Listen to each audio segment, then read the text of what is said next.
from the 37th parallel on America's haunted highway, it's Pixelated Paranormal, your guide to the unusual and the strange.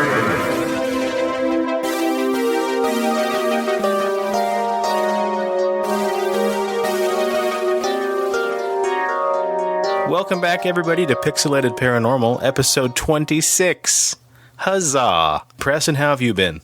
Yesterday was great and extremely stressing at the same time. We, Jason, myself, and Jeffrey all went to Radiohead in Kansas City yesterday. By the way, I want to bring up a string of coincidences. A guy that I worked with mentioned Radiohead to me while we were working. 5 minutes before that, a guy that I worked with at another department, a guy that works at the hospital, he was sending out a Facebook message talking about Creep and Radiohead. And then I go to check Facebook later on and see you're going to a Radiohead concert. So let me tell you, that's some creepy freaking coincidences all in a row there. In like an hour of I think it's just odd. It's odd that many people have bad taste in music. Ouch. Ouch. I would disagree with you, sir.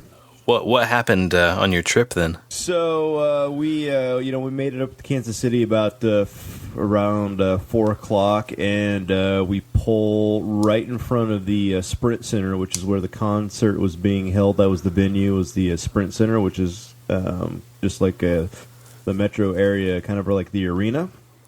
Yeah, it's called the Power and Light District. Yeah, and we turned on that main street there, and that first intersection, there was a stoplight very right away, and Jason wasn't paying attention, and before you know it, he ran that red light, and this guy was flying through the intersection and just smacked the shit out of the car and bent the wheel, the back passenger wheel, like 30 degrees in, and so like it was kind of like riding odd, and smashed the whole back fender, and luckily Jeffrey was okay. That's where she was sitting, so when she looked forward, that's when she saw the car coming right at her. But she's okay, Jason's okay, and we were kind of like, well, shit, what do we do? Because it's 4 o'clock, the concert's at 7:30. We now don't have a ride back into town. We're kind of stranded here, and we made some phone calls, and one of the brothers that goes to lodge with me and Jason was gracious enough to drive 3.5 hours out of his way, pick us up after the concert, and drive us back. And then I've spent all day today helping Jason figure out the rental car situation, and my mind is fucking frazzled. Yeah. Hey. How was the show, though? Was it good? Oh, the show was fucking phenomenal. So, I would give it 5 boinkins. There you go. There you go. Nice. Well, Rob, how have you been lately? Well, let me tell you how I've been. So, everybody has to do taxes, right? Everybody talks about having to do taxes. And I've put off doing my taxes. Why? Mainly because I never get any money back. Usually from federal government, I get like $4 back. State government, I usually have to pay $11. So I don't really get in a big hurry to do taxes because I'm not getting a big refund. So let me tell you, this is how it goes. For the first time ever, I owed federal taxes. And so I filled out this form, and I owed $1 to the federal government. Now, anytime I've owed state government, I've done a program on the computer, one of these tax acts or something like that online, and they usually charge you, a few bucks to pay your state tax, and I'm like, cool, whatever. I'll pay the $10 or whatever to pay the government $11 that I owe them. That's $20, but it's a hassle I don't have to deal with filling shit out. Great, right. No big deal. So I automatically assumed the federal government had the same setup. So Ooh. I'm going to this thing, and I'm like, okay. And I'm like, I fill out the forms. Hey, you owe $1. I'm like, cool. So I'm going to pay that $1. oh, okay, well, we don't just take the money from you. We can't do that. So you need to go to this website and sign up. Great, fine, whatever. I'm thinking some kind of like government's version of PayPal. So I'm dealing with this, and I go to this site, and it's like, so I fill out all the information, and it says thanks. And I'm thinking you'll get an email. It says you'll get an email telling you about something or other. So I wait, and I'm like, I just want to pay this damn fucking $1, right? I go to my mail. I'm waiting about 30 minutes. Finally, I get this email message. The government has accepted that this is your name and address and everything, but please wait 10 days while we send you by mail a PIN number. I'm like, what? What? To quote Mitch Hedberg, why do we have to bring pen and paper into this? You know, so literally, I have to wait to pay this $1 for the federal government's PayPal service or whatever, the EFTS, whatever the fuck it's called, to send me a frickin' number in the mail. As if it doesn't make any damn sense. We live in the age that I can talk to somebody in another country for free online, right, but I can't pay a fucking $1 to the federal government. That's ridiculous. So fucking Trump can build his goddamn wall, or that's because Trump doesn't want that $1. Chemicals, weapons into Syria. I don't understand it. If he needs that $1 to build a wall, just take it. It's like playing Mario for the first time, and they're like, "We're sorry, your princess is in another castle." The fuck do you mean it's in another castle? My PayPal $1 is in another castle. All right. Yeah. That's why when shit like that happens, I always just can't help but scream into the ether, we can put a man on the moon, but we can't pay $1 online. But you know Doesn't what, make Rob? a lick of damn if sense. You owed them like hundreds of dollars or even thousands of dollars, it wouldn't take that much for them to get that thousands of dollars. But when it's just dollars, I disagree. I guarantee it would still take that much time to do it. Yep. That's just how they want to be assholes. What's more important is they're going to waste all this time and manpower for a fucking $1. Yeah, we went through the Texas Turnpike a couple summers ago, and that thing in itself is like Pandora's box. You can't figure out how to pay or even that you were supposed to pay, but apparently we went through one of the toll booths, and then I got a letter in the mail, like, this was in June, and in like freaking February, I got a letter in the mail saying, oh, by the way, you owe us $5.25 because you used our toll booth. Same thing happened to me in Chicago. Yeah, and I was like, okay, that, I guess, I remember doing that, 8 months ago, whatever. The next day, I got a letter in the mail saying I was charged like a $20 late fee because I hadn't made my payment in over 6 months. And I thought, so I called them up, and I was like, hey, this is horse shit, by the way. I'll pay you the $5.25 because you have a photo of me using your booth. I didn't know how to pay the damn thing. There was nowhere to pull over, so I just went through your toll booth. And they're like, well, yeah, so you're going to have to pay that late fee too. And I was like, I don't think I'm going to because it's not my fault you didn't get the bill to me in 8 months. Well, you need to understand that we're just really short-staffed right now, and it takes us a little longer than normal to get around to getting these bills mailed out. And I was like, well, ma'am, I'm really short-staffed on paying my bills right now, so I've only got the manpower to mail you the $5.25. And she's like, well, I'm going to have to see if I can waive the fee. And I was like, okay, do me a favor. When you talk to your manager, just make sure to tell them I'm not paying the $20. And she got back on, well, as a courtesy, sir, this first time, we'll go ahead and waive that late fee and just charge you the $5.25 if you can pay over the phone with your card. So I went ahead and paid it. But yeah, it's just the dumbest thing I've ever heard. It takes you a year practically to process one fee. And that's just me. That's not, everybody else driving through Texas. Well, with our bitches and our moans, we should probably go ahead and get into the news. So for my first news article, I'm going to talk about one that's titled, Spiders Could Eat All of Humanity in 1 Year. So spiders are quite literally all around us. A recent entomological survey of North Carolina's homes turned up spiders in 100% of them, including 68% of bathrooms and more than 3/4 of bedrooms. So there's a good chance at least one spider is staring at you right now, Rob, sizing you up from a darkened corner of the room, 8 eyes glistening in the shadows, thinking to himself, his name's Fred. God, you look like a tasty nugget. And Fred His little spider mandible things are just watering right now as he's looking at you, Rob. Spiders mostly eat insects, although some of the larger species have been known to snack on lizards, birds, and even small mammals. And if you've ever seen the horror stories of camel spiders, let's just stop talking about spiders. But given their abundance and I think you're the one afraid of spiders, not the rest of us. I hate spiders. And the voraciousness of their appetites, two European biologists... Hold on. Biologists? Yeah, two European biologists recently wondered... Biologists? Biologists, there we go. So you're going to please edit all that and cut all that out. No, I want all that kept in.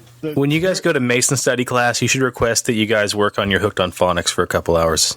So two European biologists recently wondered, if you were to tally up all the food eaten by the world's entire spider population in a single year, how much would that be?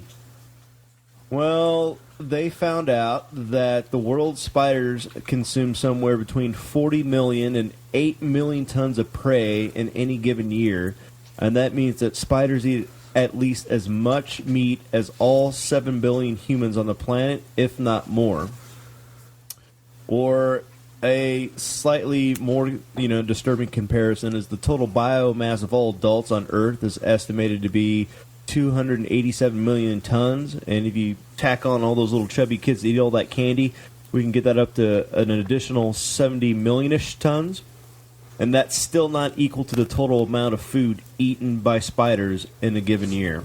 So, in the end of all that, spiders actually work out to mankind's benefit since they primarily feast on bugs. Their hunger means fewer pests in the gardens, fewer mosquitoes in the yard, and fewer flies in your house, and the, ever-loving fear that there's one in the corner waiting to feast on you. I'm going to call a slight amount of bullshit on that story, but only slightly, because I don't think spiders can eat bones, so they couldn't really eat all of us. They could eat the meat of us and kill us, but they couldn't consume every human on the planet, I don't think. John, just saying, man, use your facts. Technicalities. Listen, if you suffer from arachnophobia, you don't give a fuck about the facts. You don't fucking care about the fact that spiders can't eat your motherfucking bones. You just care that the fact that they eat meat and you could be next on that list. Right. What if you have passive arachnophobia, which means you like to watch them, you just don't like to be touched by them? Does that mean that I could sit back and I'd like to watch them eat humans? Yeah, I don't know, maybe. You tell me, passive arachnophobias. Well, from there, our news is going to take more of a medical turn, because I think that's what we have to talk about for the next 3 stories. There's some pretty keen stuff going on in the medical industry right now. So I stumbled across a story about baby teeth and why parents should save them. Okay, so essentially losing baby teeth, or deciduous teeth as they're normally called, is a rite of passage for most kids. We all remember losing our teeth when we were little. And most of us remember, the first little wiggle, and then it falls out, then you have kind of a bloody hole, and you can't keep your tongue out of it, and then you grab your, sometimes 2 or 3 teeth at a time, throw them under your pillow, and then, you're tantalized with the idea that the mystical, magical tooth fairy is going to come along and give you a couple bucks, maybe a couple quarters at least. Well, what happens to your teeth after that happens? What does the tooth fairy do to your teeth after she drops off those schmeckles? Keeps them in a sack and has a little trophy room full of teeth because tooth fairy's a sick fuck. That very well could be the answer. But yeah, typically, surprise, surprise, parents will take the teeth and in many cases throw them in the trash with total disregard, or sometimes they may throw them in a keepsake box just to hold on to them for, just little mementos, I guess. But a study that started in 2003 shows that baby teeth are actually a rich source of stem cells and can also produce protocells that can be grown into multiple kinds of cells if needed for tissue regrowth or other types of transplant needs for young adults. So that means basically later in life, if a child needs to have replacement tissue surgery done or potentially, organs grown, stem cells can be harvested from their baby teeth and used to grow the new needed tissue, which is pretty damn amazing. It says here that teeth are a great source of stem cells for banking. Most obvious reasons here is because your tooth is a natural case that's hollowed out in the middle, which pretty much means that the baby teeth pulp or tooth pulp stays pretty well protected from outside elements as long as it's preserved properly. So here's the one catch. If you're going to be keeping your baby teeth, you need to keep them cold and basically cryogenically frozen. Simply put, a box isn't going to cut it. So instead, a new company called Storatooth has come into the horizon, and they're providing you with a proper place to preserve your children's teeth. You can send your teeth to this company, and they will place them in liquid nitrogen in a cryopreservation vault, where the stem cells will remain intact and viable for many years to come. So if later in life, your child, who may be an adult at this point, may need some stem cells, the teeth can be pulled out, the pulp can be harvested, and those baby stem cells can be used to grow God knows what you might need in the event that you get sick. So I'd urge everybody to go to storeatooth.com, especially if you're a parent, and check out that website because it sounds kind of science fiction-y right now. But, I mean, all signs point to yes, I guess, that all this stuff is pretty much becoming more science fact than science fiction. So it might be worth a quick read for some parents and maybe invest in it. Who knows? What do you do with your son's baby teeth, Preston? Yeah, typical put a quarter or two underneath his pillow, throw the fucking thing in the trash. He wakes up the next day. The pillow? Look, I got a couple quarters from the tooth fairy, Dad. I think he likes to stay with his mom when he's a tooth pull. Nice. That's awesome. And they say as well that you can do this potentially into your later years, your 20s and potentially 30s with your wisdom teeth, because the wisdom I thought teeth... you were going to say put them underneath your pillow. I was like, God damn! I'm going to the dentist this month. I'm getting 4 teeth pulled. Cha-ching! Boom, son. No, they're saying when you get your wisdom teeth removed, you potentially could do the same thing. Take your wisdom teeth out and then send them off to storatooth.com, and they could hold them as well. Because in theory, they should still be healthy, and these cells should still be live and rich within that tooth capsule. So there you go. Food for thought, guys. Food for thought. Speaking of food, that's a really good segue right there. It was. Man, unintentional. Popeye uses spinach to open up a can of whoop ass. Scientists use spinach to transform it into a beating human heart. More importantly, the tissue. So, using the plant-like scaffolding, scientists built a mini version of a working heart, which was done in a study published this month by the Journal of Biomaterials. And this offers a new way to grow a vascular system, which has been a roadblock for tissue engineering. Scientists have already created the large-scale human tissue in a lab using methods like 3D printing, but it's much harder to grow the small, delicate blood vessels that are vital to tissue health. One of the defining traits of the spinach leaf is that the branching network of the thin veins that delivers water and nutrients to the cell. Now scientists have used plants' veins to replicate the way blood moves through the human tissue. The work involves modifying a spinach leaf in the lab to remove its plant cells, which leaves behind the frame of the cellulose. And cellulose is biocompatible and has been used in a wide variety of regenerative medicine applications, such as cartilage tissue engineering, bone tissue engineering, and wound healing. So, there you go. That's pretty damn neat, man. Yeah, they were talking earlier a couple years ago about using... what was it, the framework of a pig's heart or a baboon's heart, and then 3D engineering around that, and we've taken it a step further, and we're able to use spinach leaves. Man, isn't that nuts? Science is crazy. What a time to be alive right now. We're progressing. There's so much crazy shit that we would have laughed at, hell, like 5 hours ago, technically, but, I mean, there's so much crazy stuff that it's just coming into, becoming real now. Spinach leaves and, pig hearts. I've heard the pig heart thing for a while now because of bovine. Well, damn near the same thing. A swine heart is pretty much similar in comparison to a human heart. So, I mean, we already use those parts, I guess, for stents and other heart surgery. So why not just use it for a whole human heart? Holy shit, Rob, that just scared the shit out of me. Oh, your microphone, your headset you have on, you've got your little microphone tipped up. Kind of like an antenna. Yeah. I thought there was a guy walking up behind you down the hallway when you turned your head just a minute ago. Oh, shit, I got the hot sweats. I thought someone was coming to murder you. I don't even know shit I fire. gotta see how this looks on my end because I can't even tell.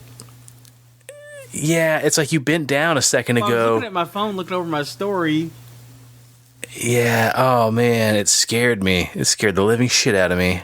Oh yeah, I guess I can kind of see. Yeah, it's weird, but sorry about that, guys. Whew. So did it say they were able to apply the, I guess you'd say the tissue they made to an actual working organ yet, or they just so far have the skin made? They just so far have the framework made. Okay. So they're in the beginning stages of it, but it's opening up the possibilities that this is going to be the technology of the future, that they'll be able to use this application in, different surgeries and things like that. So Moving on from heart transplants with spinach leaves, I've got something that it's kind of cool. We get to go back and talk about a story we talked about back on episode 3 of our podcast. So way back when. So we talked about Robert White, the guy who did the head transplant of the monkeys back in the 70s. yeah. So I just stumbled upon a video basically bringing all that back up. And our parting words, I think, on that little story we did were about a Italian neuroscientist, or surgeon rather, maybe both, who talked about how he knew how to do an actual head transplant of a human and how he was going to be doing the surgery very soon. Well, Dr. Sergio Canavero actually is reported to be doing a human head transplant at the end of this year in December.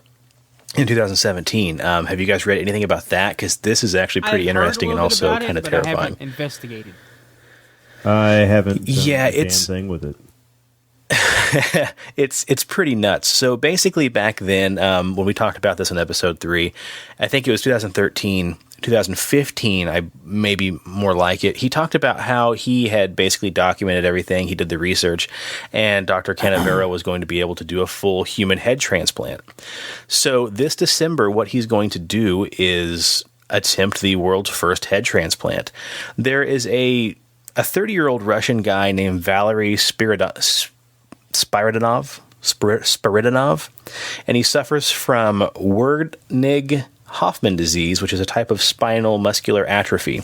So if you look this guy up, he's a 30-year-old who essentially is trapped in a body that's just withering away. He is wheelchair-ridden, and you can see his chest is kind of compressed and shrunk down, and his limbs are all kind of withered, and he just looks like he's a man's head on a child's body almost, just very feeble.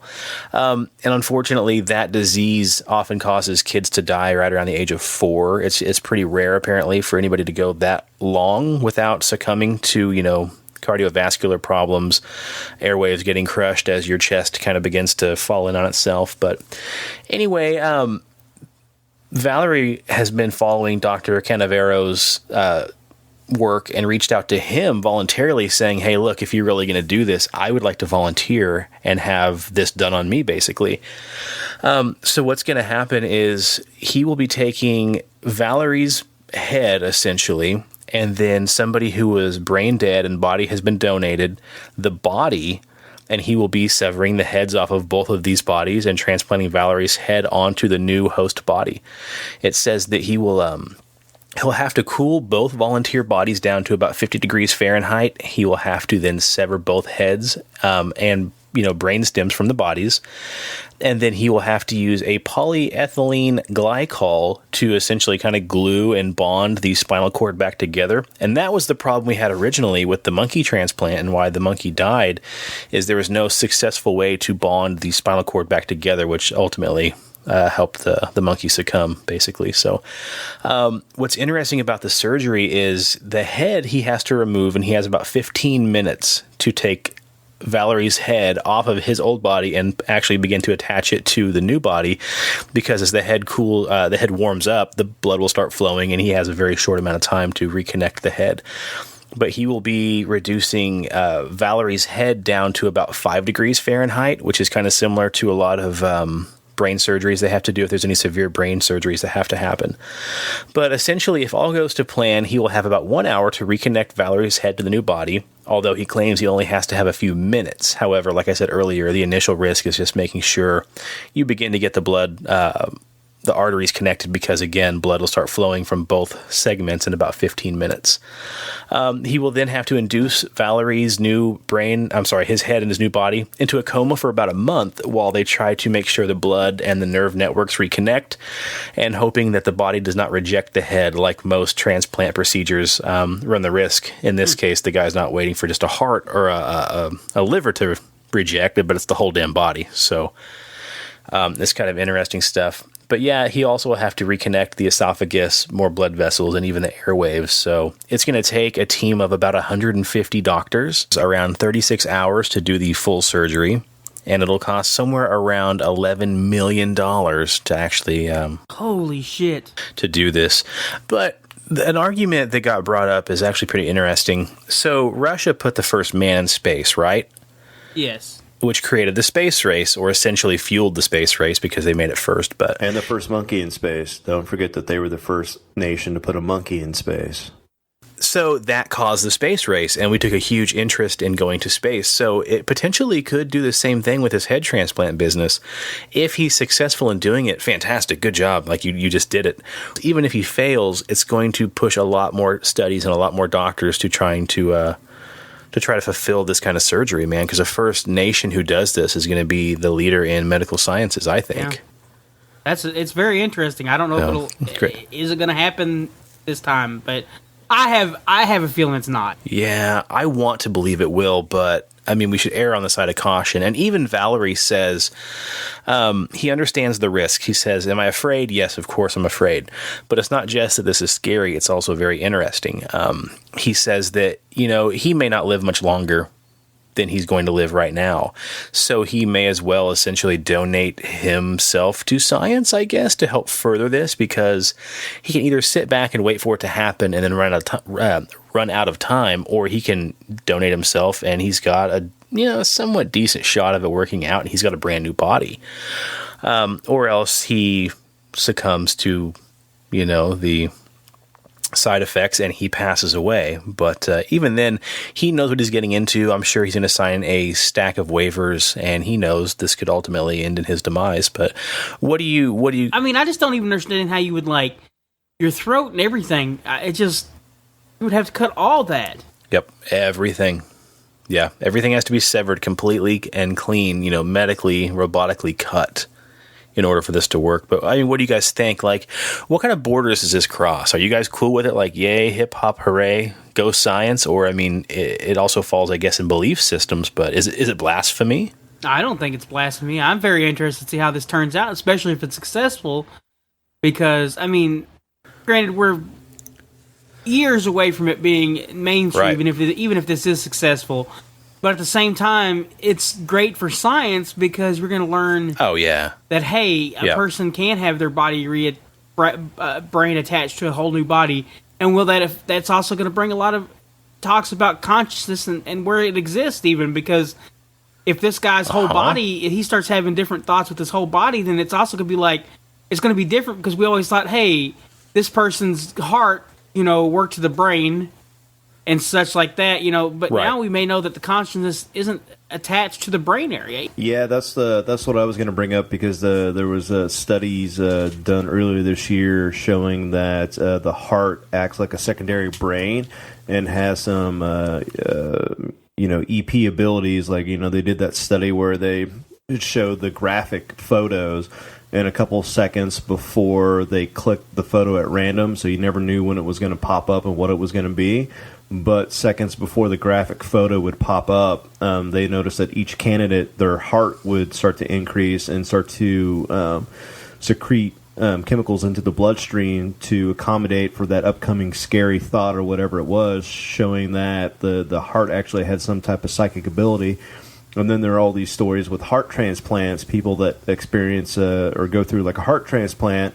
They start experiencing like different thoughts. They start craving different things, and beer and cheeseburgers when they were vegans before. Yeah, so I'm along the line with Rob. I'd be curious, like, so what's going to happen when this guy gets to this new body? Is he going to start to crave other things? Is what happens to that other consciousness that was tied along with that body? Is he going to have like a second person feeling like somebody's with him all the time? Mm-hmm. And if this is successful, will that propel us into start cloning, bodies? Like, well, we know that we can do it this way, so why can't we just clone a human body, so to speak, just like an empty shell, and that way we can transplant, this head onto it, and Bob's your uncle. There you go. Or Bob's your body. Yeah. And if we had enough money, then technically, you could theoretically keep yourself around forever. Like you could just keep transplanting that head to a new body, or they could take it a step further because of the science and just transplant that brain to a new body every time. Yeah, but okay, so let me ask you this, because that was one thing that Dr. Canavero says is if he can successfully do the surgery, immortality is just around the corner. But I argue a bit with that, and obviously the guy is much more intelligent than I am, but I don't know that that's going to work as far as immortality, because the brain starts to succumb. Dementia and stuff like that, you're still going to be susceptible to that. Right. Yeah, so I mean, we still have that hurdle to get across, but I suppose if you have one of these people who, live to be 123 and they're pretty much fit as a fiddle, it's just their body has succumbed to kidney failure and we also got to look everything at other else. things. Yeah, we can. If this works, we can replace a body, but we can also, we got a lot of stuff that we can do with stem cells and stuff now. Maybe we can that can help heal the brain and stuff. I mean, I've heard miraculous things about, like Joe Rogan's talked about in his podcast, where he got injected with stem cells in his shoulder, and it was like his shoulder grew 30 years younger. I mean, it was crazy. I picture like a child's shoulder on that giant man. Let me do it with my strong hand. So another thing brought up, another question is, ethically, is this okay?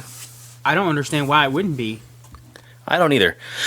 Anytime something cool or interesting or a big step in, science comes along, everybody has to step back and say, wait a second, that challenges my morals, my ethic code, and my everything else. And I think it's a big shock because we haven't had it in the last 200 years to really compare what we should know about it. But I don't know. I think he's going to have hurdles, and he already says that, if Europe says if you do the surgery, we will arrest you and imprison you, which is a possibility, unfortunately.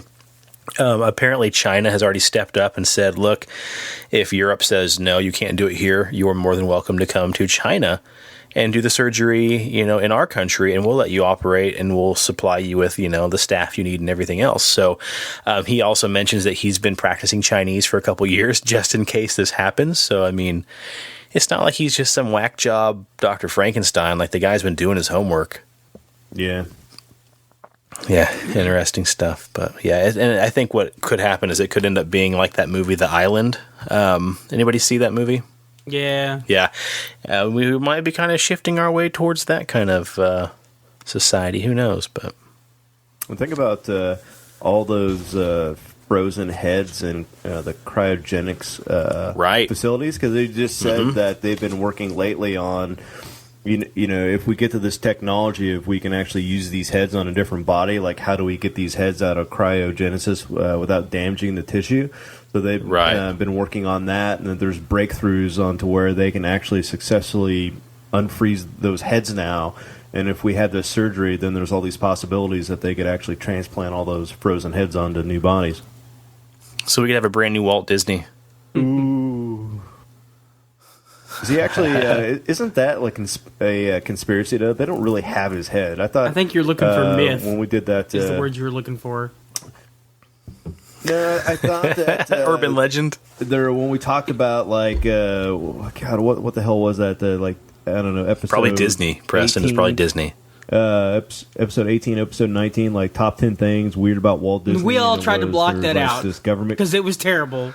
Yeah, but it was. I like Preston's top 10s. No, it was your top. I didn't do it. It was yours. And there was don't blame this on me, asshole. That they cut off Walt Disney's head, but then the family's like, no, that's bunk. There is, they didn't cut off. We didn't cut off his head, and it's not in cryo, stasis or whatever. So. Yeah, cryogenically frozen. I don't know. That is the urban legend that his head has been cryogenically frozen to wake up because he died earlier than he had wanted to. Essentially, all it boils down to is he had the money to do it if he wanted to do it. So, pick up chain smoking again. Yeah. and some Steamboat Willie. So, okay, let's bring up some other urban legends then, or rather just one urban legend, and get going with our main stories. Okay, so my main story I want to talk about is going to be essentially a potential urban legend, and that is of the supposed Polybius arcade cabinet. And Preston knows a bit about it because I stumbled on it during our last roundtable, and I cut the entire thing out because it was terrible. But Rob, do you know anything about Polybius? I've heard the stories. Okay, so essentially, in the 1980s, arguably one of the most iconic scenes for young adults would be the video game arcades. Kids would line up with pockets overflowing with quarters, fists full, just eagerly ready to pound those quarters into the arcade machines and just, play the night away. And they would always be, chasing that coveted white rabbit of the high score for Pac-Man or Donkey Kong, Tempest, Galaga, or Galaga, or whatever you want to fucking call it. On and on and on. But legend has it that in 1981, a mysterious arcade cabinet known only as Polybius briefly took residence in Portland, Oregon. And the game was said to be oftentimes found in the back corner of a, old arcade, kind of back in the Forgotten Realm.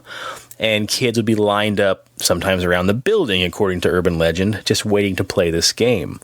The strange thing about it was just a very plain black arcade cabinet. There's no attractive promotional artwork, nothing special about it other than just a simple text graphic simply saying Polybius.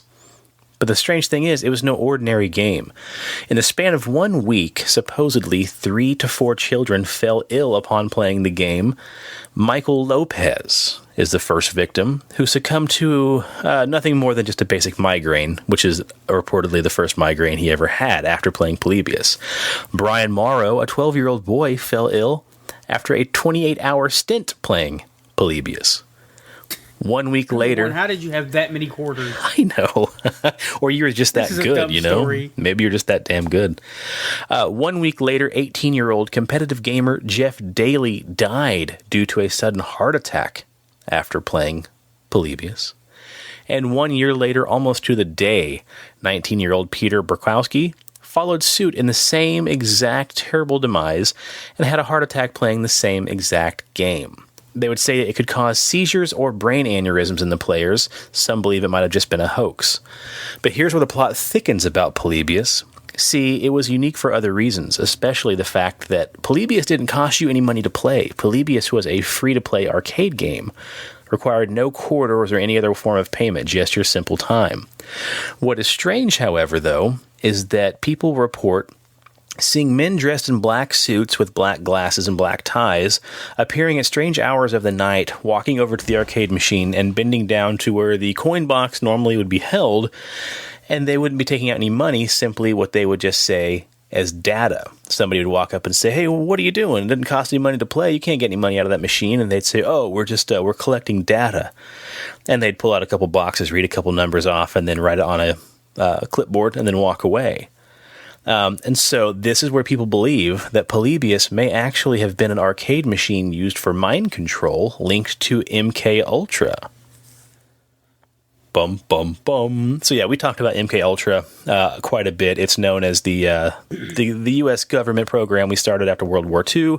U.S. government recruited a bunch of Nazis during a plea bargain, and they agreed to form Operation Paperclip. That snowballs into MK Ultra, which essentially was used for mind control, especially targeting the youth of the U.S., young teens and young 20-something-year-olds, who just so happen to be in arcades all hours of the day and night.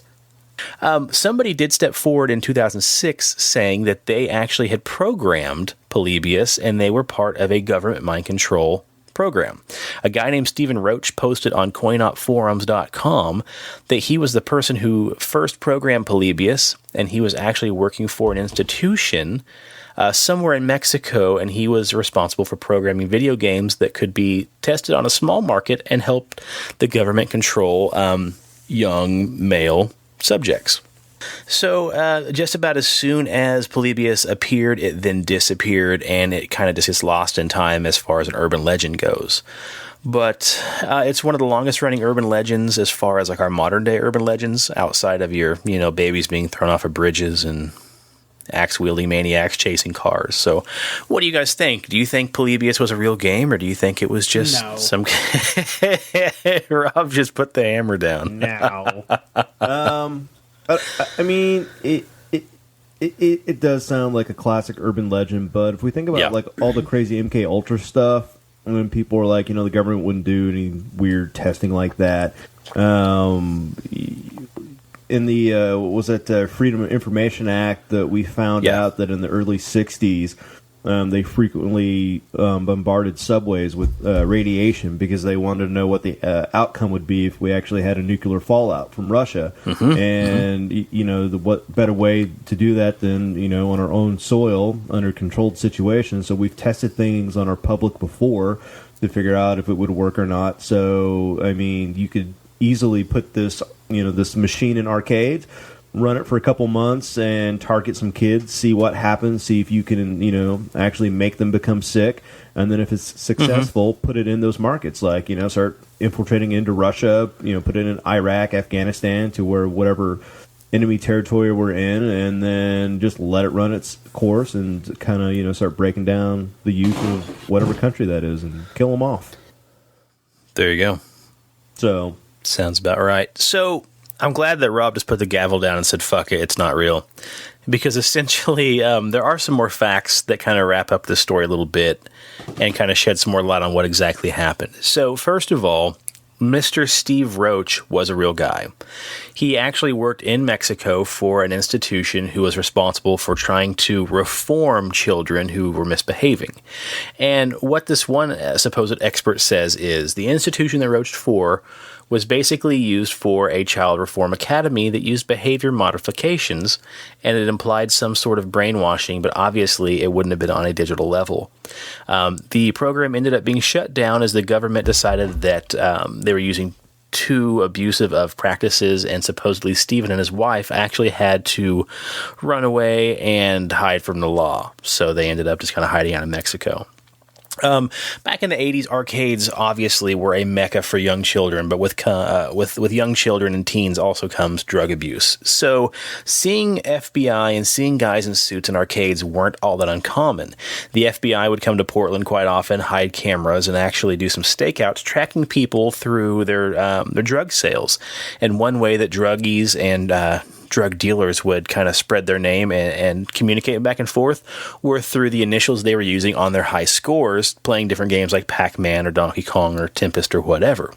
So essentially, they may not have been brainwashing kids, but Men in Black supposedly were actually in arcades, but more or less it was just to stake out a lot of kids who were selling drugs and try to alleviate the drug problem, especially in big mecca cities like Portland, Oregon, and whatnot. So, another thing here to note is it's more or less a playground urban legend that started off in the 80s and just spun out of control.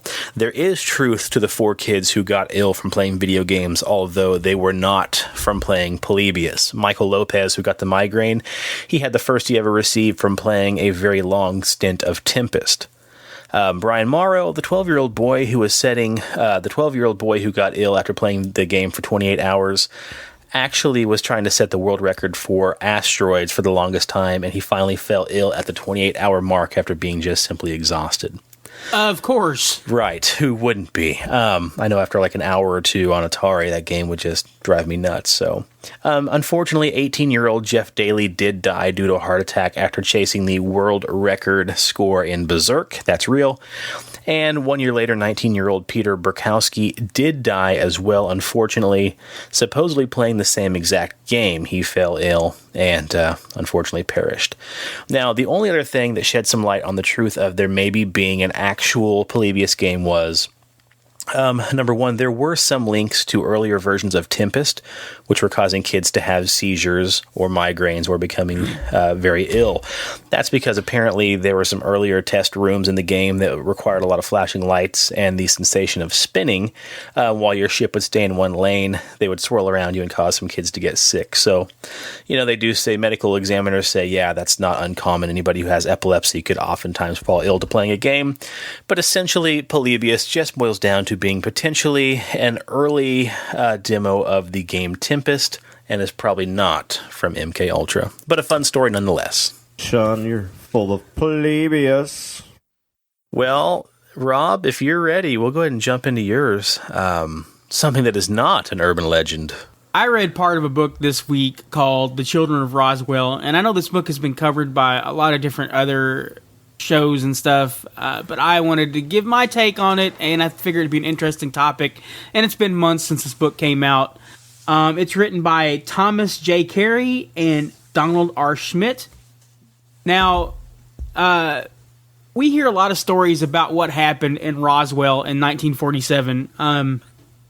July 2nd, 1947, on the edge of the desert there, a storm had rolled through, terrible thunderstorm. The next morning, Mark Brazel, a rancher, had traveled out on his land and apparently had found a 2-mile wide crash site. The sheep wouldn't go near it. There's been lots of stories told about it, but what this book really focuses on are the children of the people that were there, that were still alive, because you got to think this year will be the 70th anniversary of Roswell.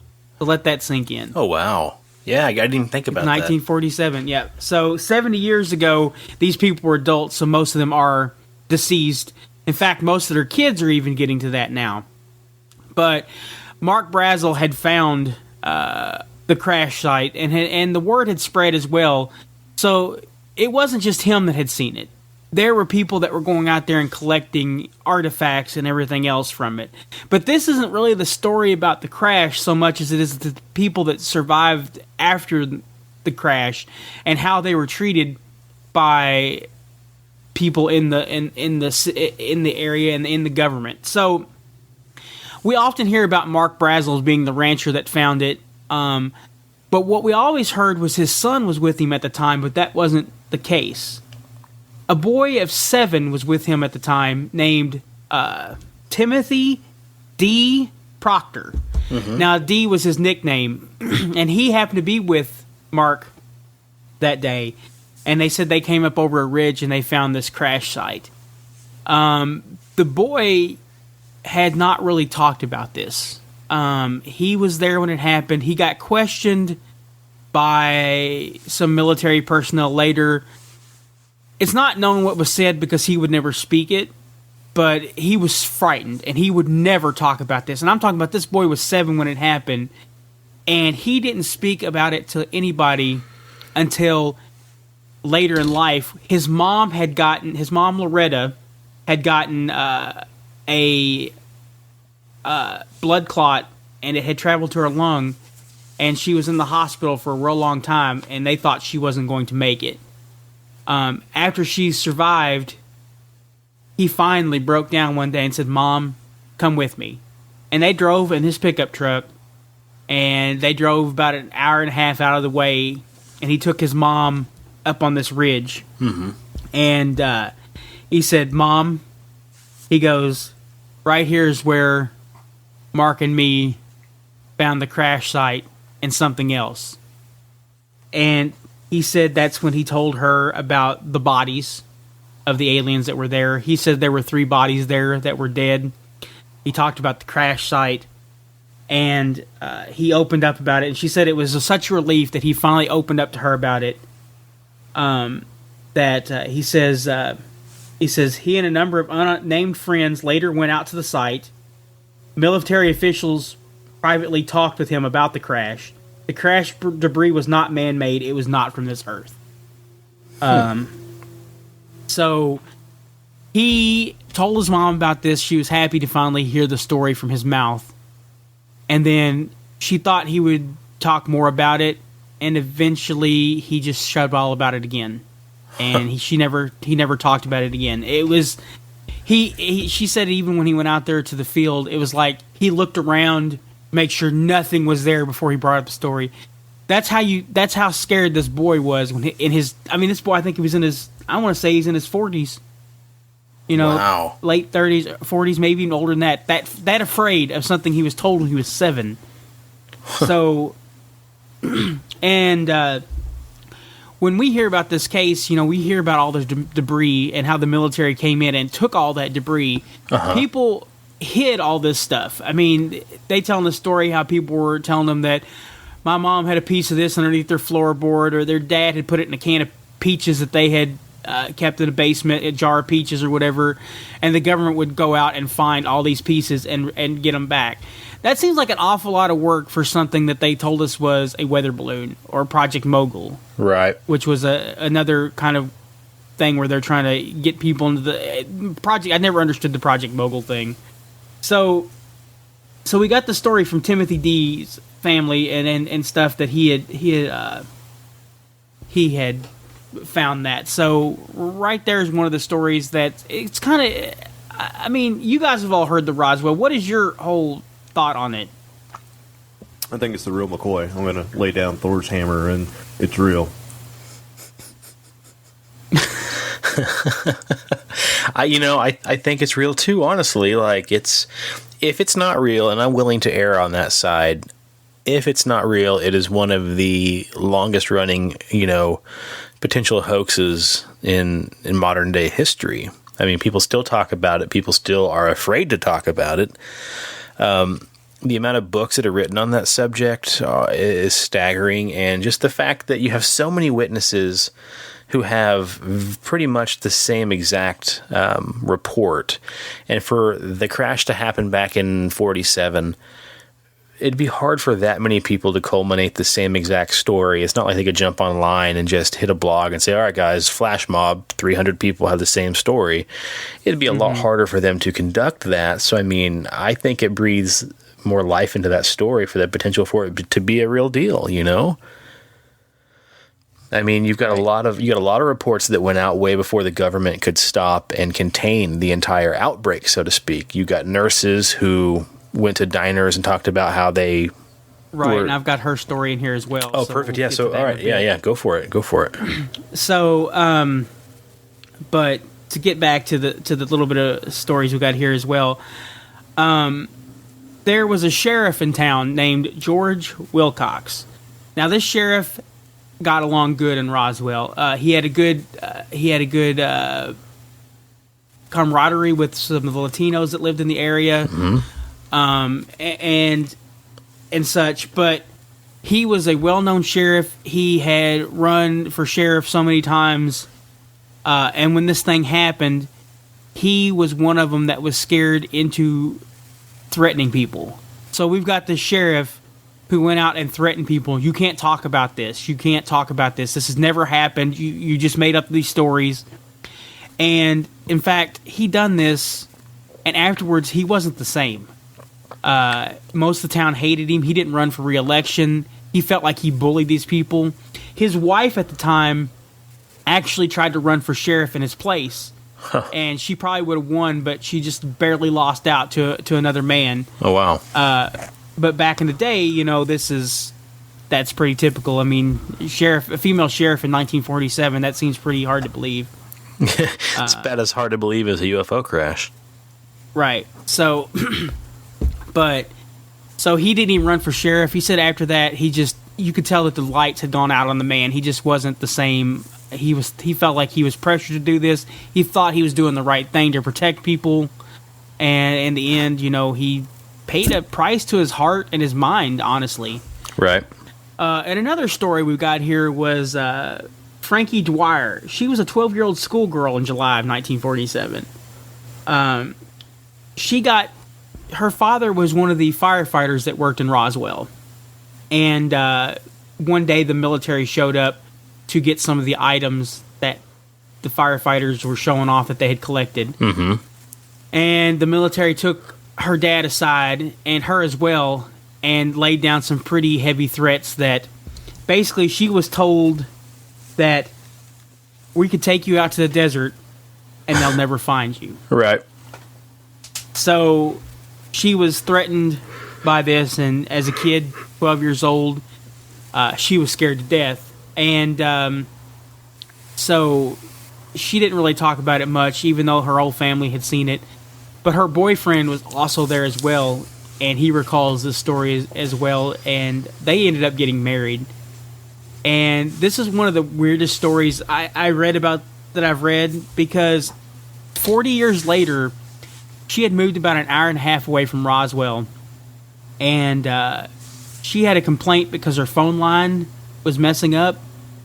And so the Quest phone people came out and they came to her afterwards and says, "Ma'am," he hands her this device. He goes, "This was attached to your phone line. It doesn't look like it's a legal phone tap, but it looks pretty much like somebody was maybe monitoring your calls. This is 40 years and an hour and a half away." Right. And they found this device attached to it, and she brought it to the two people writing the book, and they talked to some guy that works with this kind of equipment, and he told them, "Hey, this is from like the 50s. It's a Motorola phone tap type of device." So, I mean, even when she's seen that, 40 years, she's thinking, it's safe, they're not coming after me, and then suddenly have this device shown, hey, they're still listening in 40 years. That's got to be traumatizing as well. What really could have happened, too, honestly, is that phone tapping bug could have been old enough that the people who brought it to her attention could have easily installed a more up-to-date one. But like, "Ma'am, you'll never guess what we saw. Holy crap, you're lucky we found that." Or you know what? It could even be something like it wasn't ever really attached to her phone, but when they purposely made her phone line crappy so she would call, and then they put it out there just to scare her. Could have been. So you don't know if that thing was there the entire time, but right. We know now that the NSA doesn't even have to do that stuff. They can tap us all without lifting a finger. But her husband had even, they both lived out there, and but yeah, there's so many stories in this book. She actually even went out and publicly spoke about this story to people too, because it really kind of shocked her that this had happened, and it kind of made her, I think, angry. So she even spent her life afterwards trying to let people know about this. In fact, she got a phone call one day from a boy named Brian, and she met with him, and he brought some flowers to her, and I think a box of chocolates. And he says, "I just wanted to apologize to you because," he says, "my father was the one that threatened you that day." What? He said, "My dad was the one that threatened you that day." And she goes, "I think it bothered him his entire life that he had to do that to people because it was part of his job." Yeah. But she said, "I think he would want me to come here and apologize because he's now deceased, and he want me to bring you these chocolates and this flower to say he was sorry, and I hope that you accept his apology." Wow. So we even have more confirmation that she was threatened over a weather balloon. Right. So, yeah, just like tons of stories here. They also had a couple of stories about the people that actually flew the spacecraft debris from Roswell to Wright-Patterson Air Force Base. So many people seen the bodies, according to this, on there, because they were told not to lift this tarp up and look. Well, what the hell are you going to do? Right. It's like telling a kid, don't climb up on that cabinet and grab that cookie. Yeah. So many people seen the bodies. Right. It sounds like. And it's kind of fluctuated a little bit between 3 bodies and 4, or 3 survived and 1 died, or 3 died and 1 survived, and stuff like that. But he said, we do have one story here about Captain Oliver W. Pappy Henderson. He passed away in March 25th, 1986, but he told his wife he'd wanted to tell her about it for years. He knew that flying saucers were real because he had flown a plane load of wreckage from Roswell to Wright Field. He didn't tell her much about it, except that the debris was strange. The flight's destinations had been Dayton, Ohio, and back again in a C-54 transport plane, transporting spacecraft garbage to Wright Field.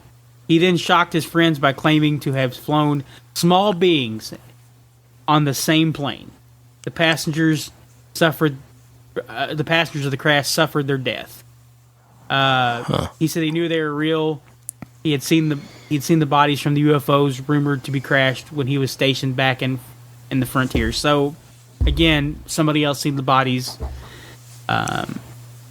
But then we get to the story of Jesse Marcel Jr., who was actually the son of the officer that had gone out to Roswell that had reported that he had a spacecraft to the news and then he's the one that's in the famous shot holding the wreckage of a weather balloon. Right. And his son tells the story that he got woken up.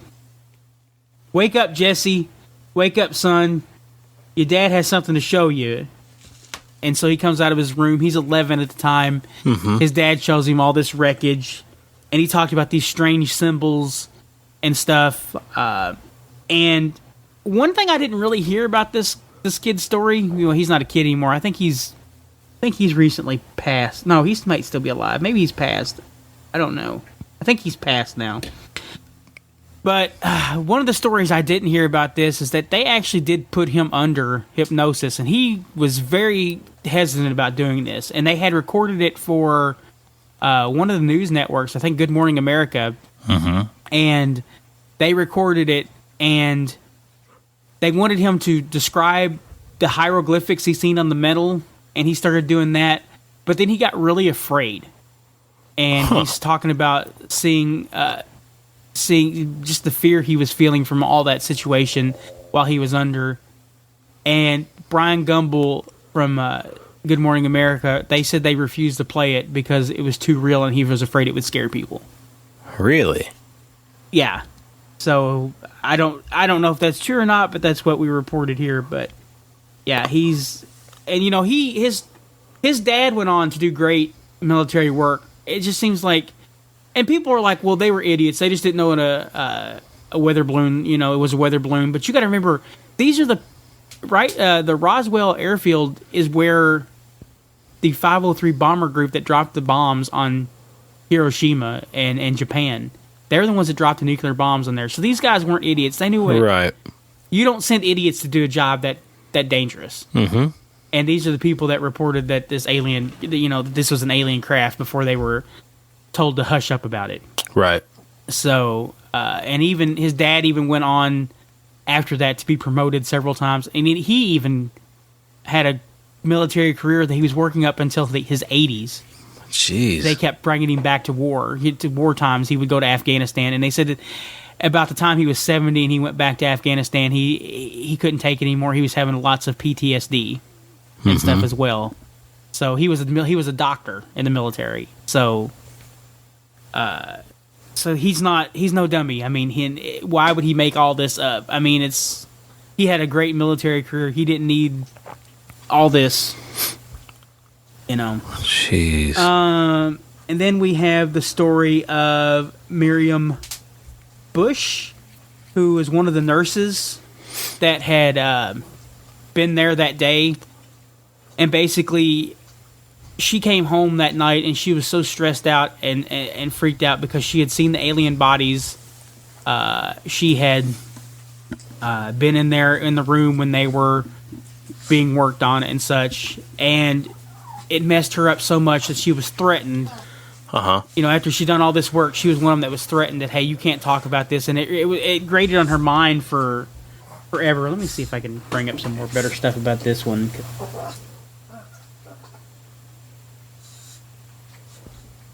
She said whatever she's seen in the hospital examination room in 1947 tormented her relentlessly. She would marry within a year someone she had just met but moved to California and try to forget the unforgettable. After nearly 40 years of loveless, childless, arranged marriage, she would finally file for divorce in 1987. Wow. During 1989, Patricia Bush would receive another phone call from Miriam. Now, this is her sister, Patricia. Mm-hmm. But it would be the last time anyone would hear from her. She had become obsessed with the fear that someone was spying on her day-to-day activities. Nothing Pat could tell her would alleviate her dread. Still, no one in the family suspected at that time was about to run out for Miriam. She said mistakenly checked. She says, so they said that her body was found in San Jose, California, in a small town of Fremont. Mm-hmm. She said she had no intentions of drawing any attention to the family. She mistakenly checked in under her sister Jenny's name. She was unaccompanied. I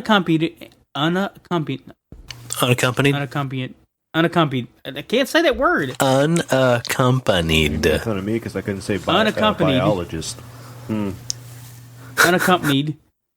unaccompanied, and no one saw her again until the next morning. The coroner's report concluded that she had taken her own life by wrapping a plastic bag around her head.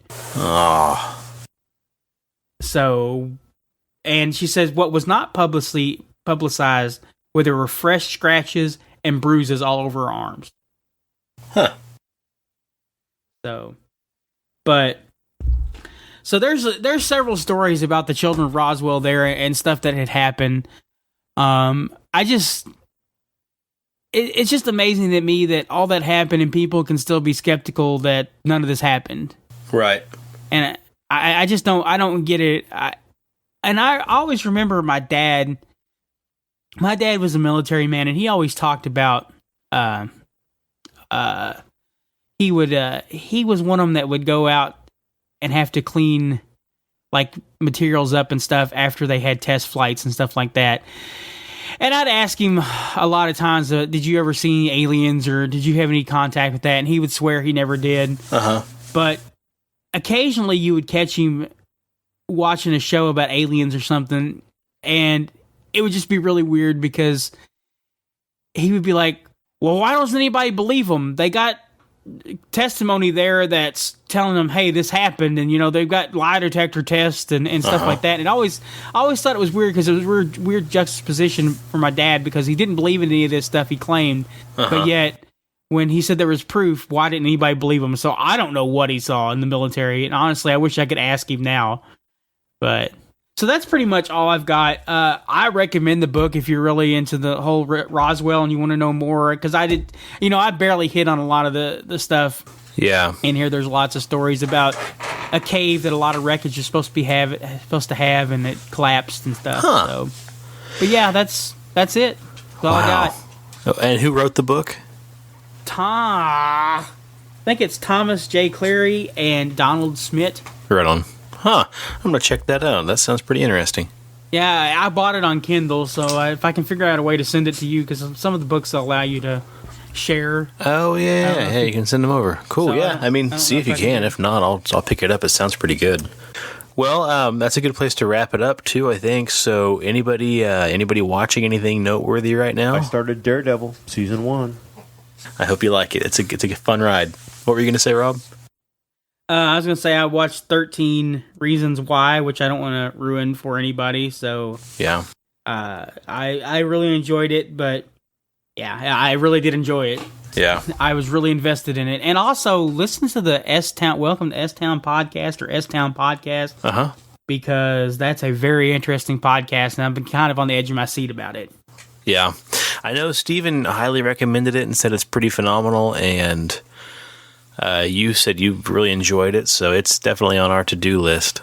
It's definitely. We started watching Gillian Anderson's show that's relatively new called The Fall, and it's got the, I forget his name, but it's got the dude who played the main guy in 50 Shades of Grey, who plays a serial killer, and Gillian Anderson plays a detective who's kind of like cat and mousing with him, trying to catch him. It's pretty good. It's a British show. It's a little slow going, but it's definitely worth a watch if you're looking for something like that. And I didn't care for that dude in 50 Shades. I thought it was mediocre acting at best, but he plays a really good sociopath in this show, so it's worth a watch. And I cannot send you that book. You're fine. I'll pick it up, man. No worries. I am about 25% of the way through Stephen King's It for the first time reading. So it's been a good book so far. It's pretty good. I'm enjoying it. Now, I just got to, I won't say where I got, but yeah, I got to tons of stuff not included in the movie. Yeah. That is for sure. But yeah, hopefully they can translate that pretty well into the movie, the new one coming out, or the movies rather. So, well, let's go ahead and plug some stuff and get out of here, guys. Preston, what do you want to plug? As always, check out O&D podcast from our buddies Big Steven and Brady. Great show, so give them a like, give them a listen, rate and review them, and pay us back the favor while you rate and review them, rate and review us. If we get any new ones, I'll read them on the air here, so to speak. So kind of helps get us new listenership, get us out there. So give us a rate and a review, and O&D too. And All right. I want to recommend that you listen to the Pixelated Paranormal. That's a good one I've heard.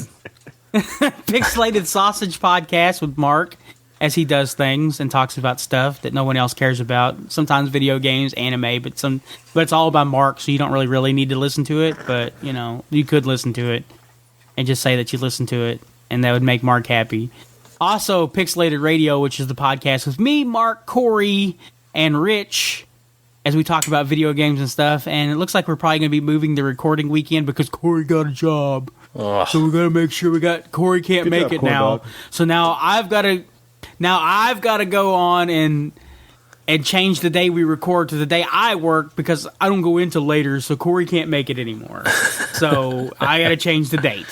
Look at But you apparently being you can make it this Saturday or this Sunday, so that's good. So, but also Sports Car Unleashed with Rich, which is Sean's favorite podcast. I can't get enough of it. It really gets my engines revving. No, I was really. Honestly, it was pretty funny. We're talking on the other night, and Sean's like, "So is Rich's podcast really good?" And I'm like, "I don't know. I don't listen to it." He goes, "Well, yeah, I know, but do you think it's any good or not?" And I was like, "Do you like sports cars?"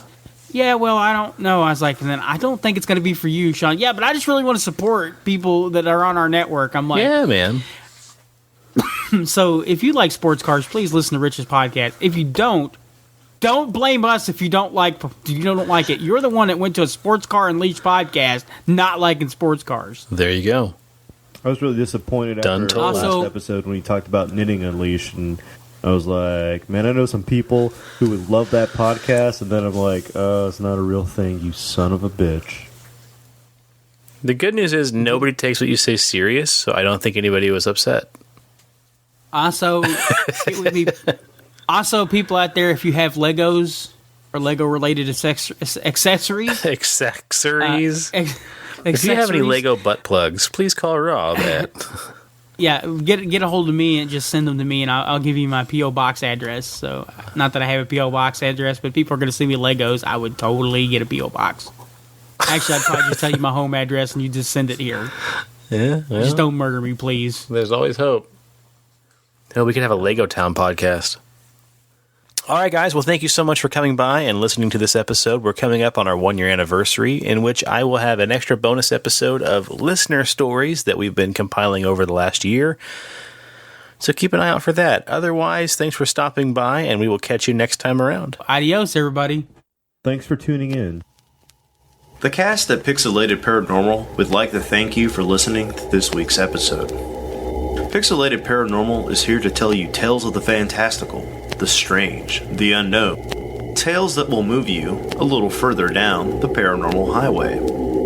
If you'd like to share your own listener story, we would love to hear it. You have 2 ways. 1, email us at pixelatedparanormal@gmail.com. Again, that's pixelatedparanormal@gmail.com. If you'd like to leave us a voicemail, we have that set up too. Dial us at 707-523-4263. Again, that's 707-523-4263. We'd really love to hear from you. Again, thanks for listening to this week's episode of Pixelated Paranormal, your guide to the unusual and the strange.